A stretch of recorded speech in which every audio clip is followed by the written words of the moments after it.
Subscribe now and press the bell icon. Never miss an update. नमस्कार साथियों, मित्रों, psychology की वो क्लास लेके आपके लिए आया हूँ आज, जो बहुत ही ज़्यादा इम्पोर्टेंट है।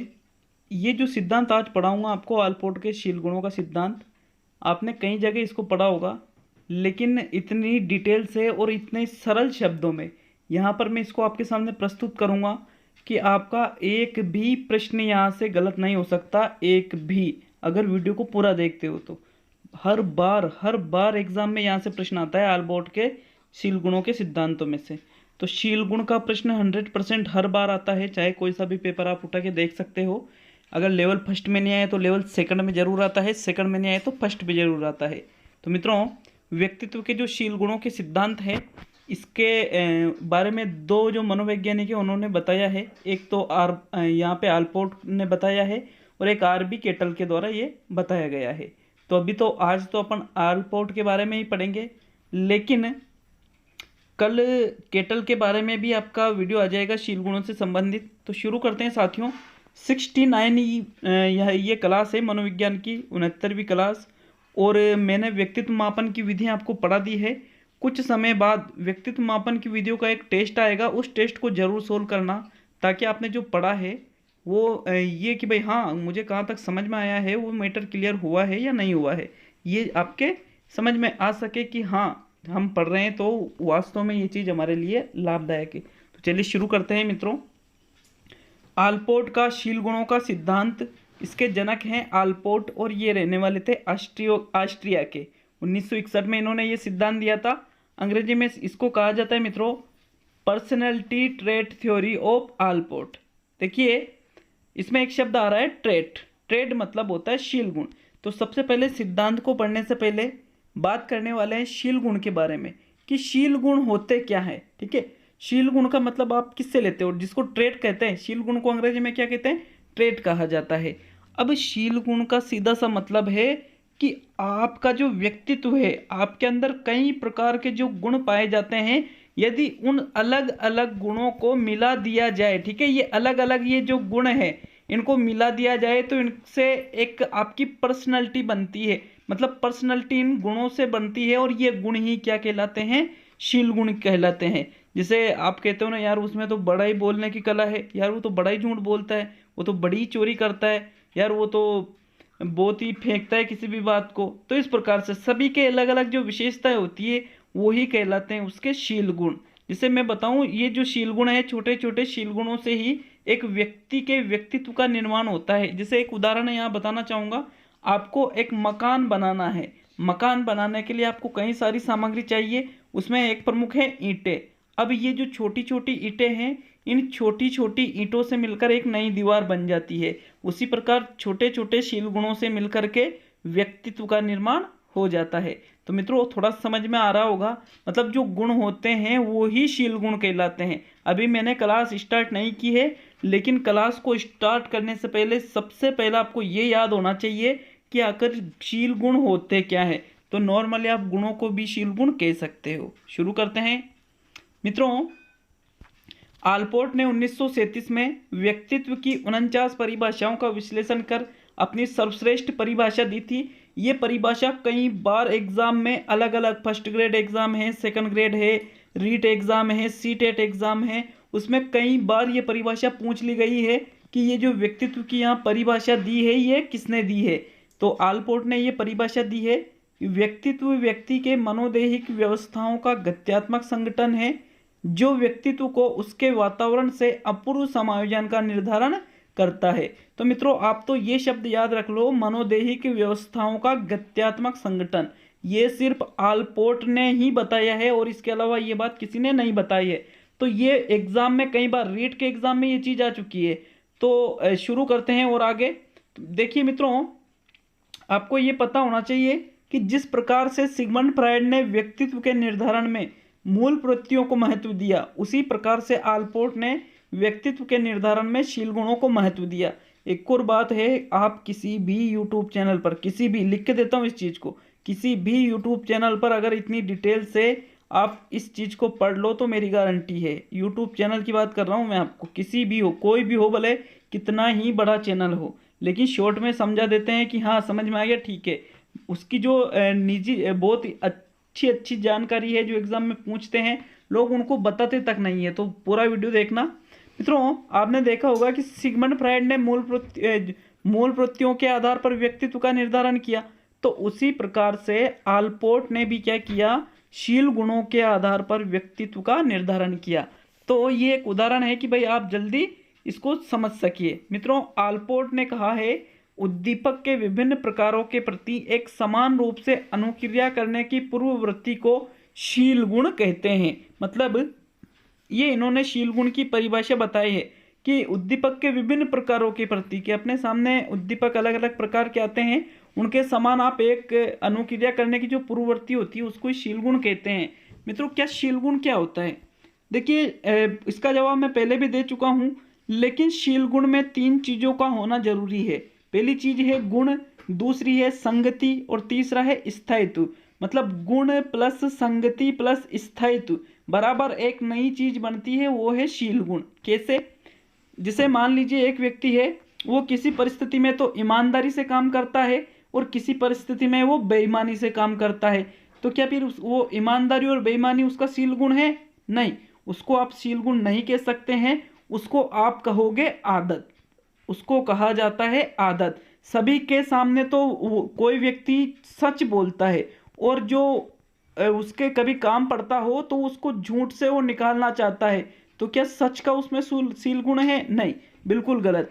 सच का उसमें शील गुण नहीं है। शील गुण का मतलब है कोई से भी अपना एक गुण जिसमें संगति और स्थायित्व दोनों हो। संगति और स्थायित्व का मतलब है कि किसी भी परिस्थिति आ जाए, कोई सी भी, आदमी जो व्यवहार करता है वो ही करना चाहिए, तभी आप उसको शील गुण कहेंगे। जैसे किसी व्यक्ति में ईमानदारी का शील गुण है, तो कब आप उसको शील गुण कब कह सकते हो? कि वो प्रत्येक परिस्थिति में ईमानदारी बताए, तभी उसको शील गुण कहेंगे। ऐसा नहीं है कि जैसे मान लीजिए लोगों से तो वो ईमानदारी पूर्वक व्यवहार करता है, और जब ऐसी परिस्थिति आती है जहां उसको दिखता है कि यार अगर मैंने ऐसा किया तो मुझे बहुत फायदा मिलेगा, और वहां बेईमानी कर ली उसने, तो उसमें मतलब ईमानदारी का शील गुण नहीं है। शील गुण के लिए संगति और स्थायित्व, परिस्थिति बदलने पर भी गुण नहीं बदलना चाहिए। आशा है आपको शील गुण अच्छी तरह से समझ में आया होगा। शील गुण की विशेषताओं के बारे में बात करेंगे। पहली विशेषता है साथियों, शील गुण सामान्यतः दिखाई नहीं देते हैं, किंतु व्यक्तित्व के निर्धारण में इनकी विशेष भूमिका होती है। जैसे आपने पढ़ी होगी ना भाववाचक संज्ञा, पढ़ी है ना सभी ने? जैसे उसमें यूं होता है भाववाचक संज्ञा में कि उसको महसूस करना पड़ता है, आप देख नहीं सकते उसको। उसी प्रकार जो शील गुण है ये भी दिखते नहीं है, आप इनको महसूस कर सकते हो, लेकिन ये व्यक्तित्व के निर्धारण में विशेष भूमिका होती है। जैसे मान लीजिए कोई व्यक्ति, आप कहोगे कि यार बड़ा ही अच्छा व्यक्ति है, बड़ी ही अच्छी पर्सनैलिटी है, बड़ा ही अच्छा बोलता है, तो दिखाई देता है क्या कि वो चुपचाप? आप एक व्यक्ति को देखकर ये बता सकते हो कि ये अच्छा बोलता है? नहीं, नहीं बता सकते। आप उस चीज का अनुभव करना पड़ेगा। दूसरी विशेषता है मित्रों, प्रत्येक व्यक्ति में शील गुण पाए जाते हैं, कोई ना कोई शील गुण सभी में जरूर रहता है। आप में भी शील गुण है, मुझ में भी शील गुण है, आप कोई भी हो, सभी में शील गुण जरूर पाया जाता है, चाहे कोई भी व्यक्ति हो। इनका अनुभव किया जा सकता है। जैसे किसी में क्रोध का शील गुण होता है, बात बात पर क्रोध करने लग जाता है, यह मानव व्यवहार को निर्देशित करते हैं। जिस व्यक्ति में जैसा शील गुण पाया जाता है वो वैसा ही व्यवहार करता है। यह अभिप्रेरणात्मक होते हैं, जो व्यक्ति को व्यवहार के प्रदर्शन के लिए प्रेरित करते हैं। तो मित्रों, ये शील गुणों की विशेषताएं हैं। जैसे सामाजिक अभिवृत्ति है, राजनीतिक अभिवृत्ति है, ये भी एक तरह से शील गुण होते हैं। बहुत से लोग सामाजिक कार्यों में ज़्यादा रुचि लेते हैं, तो मतलब उसमें सामाजिकता का शील गुण है। बहुत से लोग राजनीति में ज़्यादा रुचि लेते हैं, तो उसमें राजनीतिक का शील गुण है। तो मित्रों, इस प्रकार से नॉर्मली शील गुणों की ये विशेषता होती है। चलिए आगे बढ़ते हैं। आलपोर्ट ने शील गुणों का निम्न प्रकार से वर्गीकरण किया है। वर्गीकरण और है इसमें, और यहीं से एग्जाम में प्रश्न पूछा जा सकता है, तो अच्छी तरह से सुनिए, ध्यान लगा करके, कहीं पर भी ध्यान मत भटकाओ। शुरू करते हैं। आलपोर्ट ने शील गुणों के 2 प्रकार बताए हैं। पहला प्रकार है सामान्य शील गुण, और दूसरा प्रकार है व्यक्तिगत शील गुण। मैं आपको सामान्य शील गुण भी पढ़ाऊंगा और व्यक्तिगत शील गुण भी पढ़ाऊंगा, लेकिन व्यक्तिगत शील गुण के भी इन्होंने 3 प्रकार बताए हैं। कार्डिनल शील गुण, केंद्रीय शील गुण और गौण शील गुण। तो बिल्कुल इन सभी शील गुणों को मैं बताने वाला हूं कि सामान्य शील गुण क्या होता है, व्यक्तिगत क्या होता है, व्यक्तिगत में भी कार्डिनल, केंद्रीय और गौण ये क्या होते हैं। तो अच्छी तरह से सुनिए साथियों। पहली चीज तो आलपोर्ट ने शील गुणों को कितने भागों में बांटा? 2। कौन कौन से? व्यक्तिगत और सामान्य शील गुण। तो पहले सामान्य को देखेंगे साथियों। सामान्य शील गुण की बात करें तो एक ही संस्कृति के व्यक्तियों में जो लोग एक ही स्थान पर निवास करते हैं उन सभी लोगों में जो शील गुण पाया जाता है उसे ही सामान्य शील गुण कहते हैं। व्यक्तित्व के निर्धारण में इनकी विशेष भूमिका नहीं होती है। मतलब नॉर्मली जो शील गुण होते हैं, जैसे एक ही संस्कृति और सभ्यता के जो लोग होते हैं उनमें जो शील गुण पाया जाता है उसको ही सामान्य शील गुण कहते हैं। मतलब जो सभी लोगों में शील गुण पाए जाते हैं, सभी में, ऐसा नहीं है कि कोई व्यक्ति विशेष में ही वो पाया जाता है दूसरे में नहीं। तो अगर व्यक्ति विशेष में पाया जाता है तो उसको फिर आप सामान्य शील गुण नहीं कह सकते। सामान्य का मतलब है जो सभी लोगों में, जैसे मैं इसका उदाहरण देना चाहूँगा।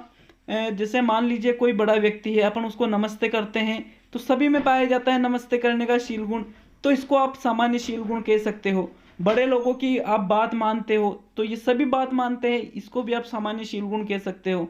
तो मित्रों सामान्य शील गुण का मतलब है कि जो सभी लोगों में कॉमन जो गुण होते हैं वही सामान्य शील गुण पाए जाते हैं। व्यक्तित्व के निर्धारण में इनकी कोई विशेष भूमिका नहीं होती है। आगे बढ़ते हैं।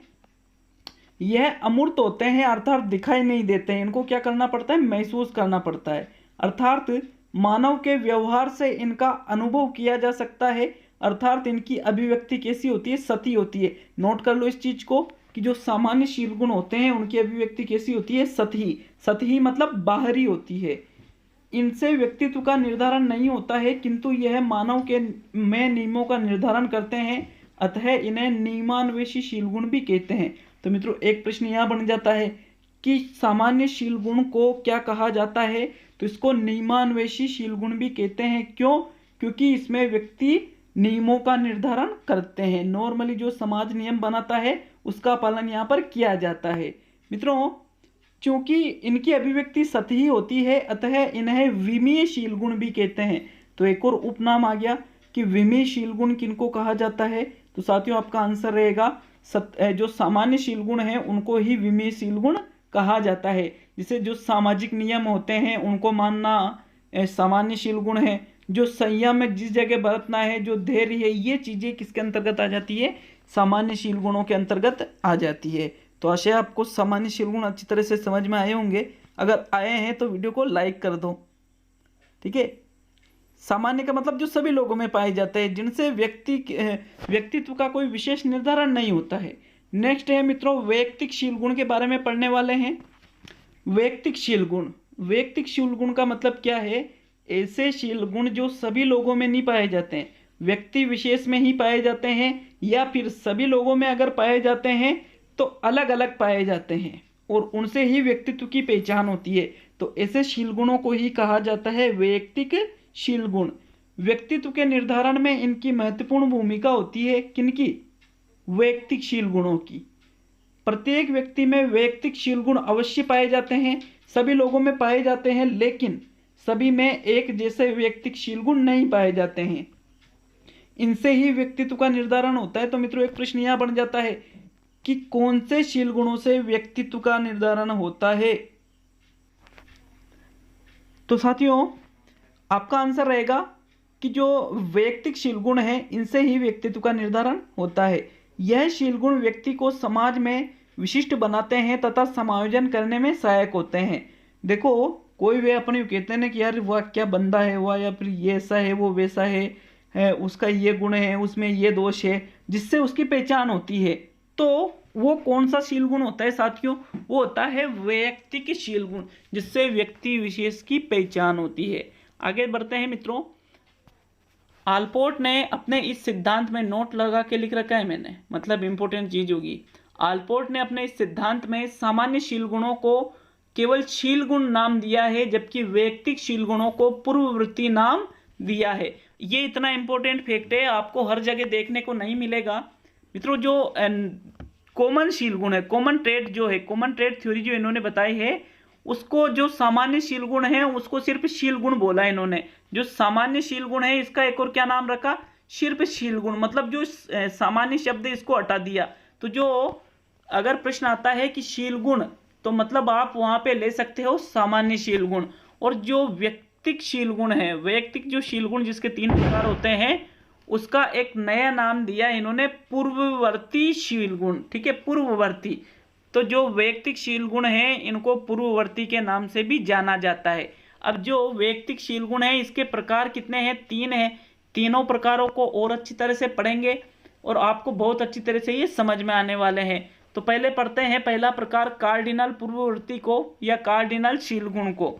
व्यक्तित्व के निर्धारण में इनकी बहुत अधिक भूमिका नहीं है तथा इनकी संख्या भी कम होती है, किंतु यह बहुत अधिक व्यापक होते हैं। इनके प्रभाव से व्यक्ति विश्व विख्यात बन जाता है। ये छुपाए नहीं छुपते हैं। वो एक गाना है ना कि इसकी छुपता नहीं छुपाने से, ऐसे ही जो कार्डिनल पूर्ववर्ती होती है ये भी छुपाने से नहीं छुपते हैं। मित्रों कैसे, कि जिनमें ये कार्डिनल शील गुण पाए जाते हैं वो विश्व विख्यात बन जाते हैं, विश्व प्रसिद्ध ये बन जाते हैं। और एक और चीज, कार्डिनल पूर्ववर्ती सभी लोगों में नहीं पाई जाती है, कुछ विशेष लोगों में ही पाई जाती है। इसलिए ये माना गया कि व्यक्तित्व के निर्धारण में इनकी अधिक भूमिका नहीं है और इनकी संख्या भी बहुत ही कम होती है। जैसे मैं आपको उदाहरण बताना चाहूंगा, महात्मा गांधी में अहिंसा संबंधी शील गुण। महात्मा गांधी को कहा जाता है अहिंसावादी, अहिंसावादी मार्ग चुनो, मतलब महात्मा गांधी का मार्ग चुनो। तो इतने ज्यादा फेमस हो गए इस अहिंसा के शील गुण से कि उनको इससे इसी नाम से इनको पहचाना जाता है। जैसे राजा हरिश्चंद्र में सत्यवादी का शील गुण है, हिटलर में तानाशाही का शील गुण है।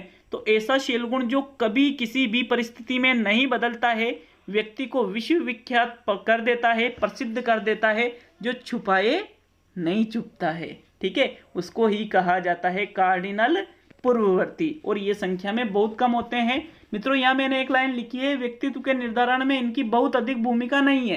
क्यों नहीं है, क्योंकि सभी लोगों में नहीं पाए जाते हैं ये, इसलिए। अब दूसरा प्रकार पढ़ेंगे साथियों।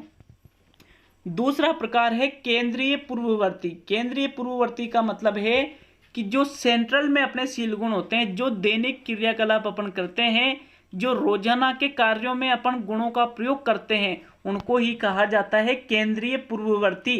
देखिए इसको देख लेते हैं एक बार। यह अपेक्षाकृत कम व्यापक होते हैं, किंतु व्यक्तित्व के निर्धारण में इनकी सबसे महत्वपूर्ण भूमिका होती है। स्टार कर लो, लिख लो लिख लो, जल्दी लिखो। क्या लिखना है कि व्यक्तित्व के निर्धारण में सबसे महत्वपूर्ण भूमिका कौन से शील गुणों की होती है, तो आपका आंसर रहेगा केंद्रीय पूर्ववर्ती की। क्योंकि मित्रों यह समाज में व्यक्ति को विशिष्ट बनाते हैं। समाज में जो व्यक्तियों की अलग अलग पहचान होती है वो केंद्रीय पूर्ववर्ती की वजह से होती है। समाज के प्रत्येक व्यक्ति में 5 से 10 केंद्रीय शील गुण अवश्य पाए जाते हैं। हर जगह आपको ये लिखा हुआ मिलेगा, चाहे आपको कोई भी पढ़ा रहा हो, ये चीज सभी बताते हैं कि 5 से 10 केंद्रीय शील गुण अवश्य पाए जाते हैं। इसका मतलब क्या हुआ, जैसे मैंने यहाँ लिखा कि जैसे सहनशीलता, भावुक, सचेत, सामाजिकता, आत्मविश्वास, उदासी आदि, ये चीजें केंद्रीय पूर्ववर्ती के अंतर्गत आती है। जो अपन दैनिक कार्य होते हैं उनमें जिन गुणों का प्रयोग करते हैं उसको ही केंद्रीय पूर्ववर्ती कहा जाता है, और जिन गुणों से आपकी पहचान भी होना चाहिए। जैसे मान लीजिए कोई व्यक्ति है, उसमें सामाजिकता का शील गुण है, वो समाज के कार्यों में बढ़ चढ़ कर भाग लेता है। कोई व्यक्ति है जिसको आत्मविश्वास, कॉन्फिडेंस बहुत ज़्यादा होता है, किसी भी कार्य में वो कॉन्फिडेंस बताता है। कोई व्यक्ति बहुत जल्दी भावुक हो जाता है, वो कहता है अरे यार उससे कुछ मत बोल नहीं तो भावुक हो जाएगा। और कोई कहता है कि यार वो बहुत ज़्यादा सचेत रहता है, यार वो तो हर चीज़ में सचेत रहता है। तो कुछ विशेष 5 से 10 शील गुण पाए जाते हैं जिनसे आपकी पहचान होती है, उनको ही कहा जाता है केंद्रीय पूर्ववर्ती। जैसे कोई है सहनशीलता का शील गुण है किसी में। अब देखिए आप कहोगे अरे यार वो जो बंदा है वो तो बड़ा सहनशील है, आप कितने कुछ भी कह लो, गालियां दे लो, कुछ कर लो, लेकिन वो आपसे कुछ नहीं कहेगा। क्यों? क्योंकि वो सहनशील है। मतलब उसकी पहचान किससे हो रही है? सहनशीलता से हो रही है। मतलब ये इसमें कौन से गुण के अंतर्गत आएगा? केंद्रीय पूर्ववर्ती के अंतर्गत। अब नेक्स्ट अंतिम प्रकार आता है मित्रों गौण पूर्ववर्ती। गौण पूर्ववर्ती का मतलब है जो ज्यादा मायने नहीं रखता है। यह शील गुण कम संगठित होते हैं, कम स्पष्ट होते हैं और बहुत कम व्यापक होते हैं। ये संख्या में भी अधिक होते हैं। गौण पूर्ववर्ती ये बड़ी इजी चीजें हैं। ये व्यक्तित्व के निर्धारण में इनकी विशेष भूमिका नहीं होती है, किंतु इनके प्रभाव से व्यक्ति कुछ विशिष्ट व्यवहार का प्रदर्शन करता है। जैसे यो यो हनी सिंह की स्टाइल चली तो उससे सभी लोग उसी प्रकार की हेयर स्टाइल रखने लग गए, लेकिन क्या वैसे हेयर स्टाइल रखने से आप यो यो हनी सिंह बन गए? नहीं, कोई फर्क पड़ा? नहीं पड़ा। तो विशेष प्रकार की हेयर स्टाइल रखना, विशेष प्रकार का हाव भाव करना, विशेष प्रकार का भोजन करना, विशेष प्रकार के कपड़े पहनना, इनसे क्या जो व्यक्तित्व है उसमें निखार आता है? नहीं, ऐसा कुछ नहीं है। क्या हो गया? तो भाई कोई विशेष कपड़े पहन ले तो क्या हो गया? उसकी जो व्यक्तित्व है उसमें कुछ बढ़ोतरी हुई क्या? ऐसा कुछ नहीं होता। तो इनको कहते हैं गौण पूर्ववर्तीशील गुण। मित्रों, एक बात मैं आपको बताना चाहूंगा कि जो केंद्रीय पूर्ववर्ती है या जो गौण पूर्ववर्ती है, किसी व्यक्ति के लिए कोई जैसे सहनशीलता है वो केंद्रीय है, तो किसी के लिए वो गौण भी हो सकती है। किसी के लिए जैसे कोई चीज है यहाँ पे जैसे यहाँ पे विशेष प्रकार की हेयर स्टाइल, ये गौण पूर्ववर्ती में है नॉर्मली, लेकिन किसी के लिए ये केंद्रीय में भी आ सकती है, क्योंकि जैसे हर बार जब भी नई हेयर स्टाइल चलती है, गजनी कटिंग चली तो गजनी करा ली, तेरे नाम चली तो तेरे नाम करा ली, यो यो हनी सिंह की स्टाइल चली तो वो करा ली। तो मतलब ऐसे लोग जो उनकी स्टाइलों से ही पहचानने लग गए, फिर उनको आप गौण पूर्ववर्ती में न रख करके आप उसको केंद्रीय शील गुणों के अंतर्गत रखेंगे। क्यों? केंद्रीय का मतलब है ऐसे शील गुण जिनसे व्यक्ति की पहचान होती है। अब पहचान किसी एक चीज की वजह से होती रहेगी तो फिर आप उसको केंद्रीय के अंतर्गत शामिल करोगे। आशा है आपको अच्छी तरह से समझ में आया होगा। और लास्ट में कह रहा हूँ, वीडियो अच्छा लगता है तो लाइक करके जाना। जितने लाइक आएंगे मैं समझूंगा कि इतने लोगों ने वीडियो को पूरा देखा है। ठीक है, मिलते हैं अगले वीडियो में।